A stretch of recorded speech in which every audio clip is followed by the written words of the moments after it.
बाबांबरोबर काम करायला म्हणजे खूप मजा आली. एक वेगळा एक्सपिरियन्स होता.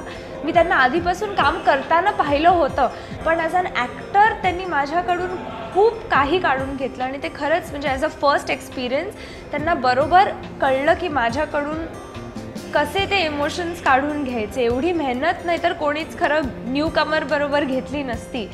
म्हणून आय एम शुअर माझ्या फ्युचर प्रोजेक्टसाठी हा एक्सपिरियन्स माझ्यासाठी खूपच महत्त्वाचा राहील. तोच होता हा पाहिजे ना, तोच होता नाही, तोच होता तो पावसाळा असा आहे ना.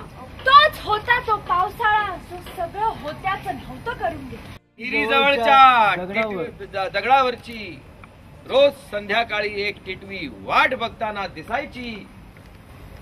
अच्छा, म्हणजे सेंटी वाचत नाहीये ती. हा, ओके ओके. अशा प्रकारे केलं. डिरेक्टरची मुलगी म्हणून लोकांना वाटत असेल की मला सेटवरती खूप प्रिन्सेस ट्रीटमेंट मिळते, पण असं काही नाही आहे. मी नेहमी टाईमवरती येते, लवकर रेडी होते. अजून शूटिंगही चालू झालं नाही आहे, पण सेटवरती माझं आणि रिलेशनशिप पप्पांबरोबर खूपच प्रोफेशनल आहे. ॲक्टर डिरेक्टरची रिलेशनशिप आहे, फादर डॉटरची नाही.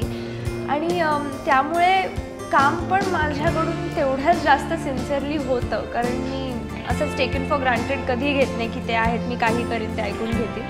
आणि ते तुम्हाला परफॉर्मन्समध्ये दिसेलच आहे. हो,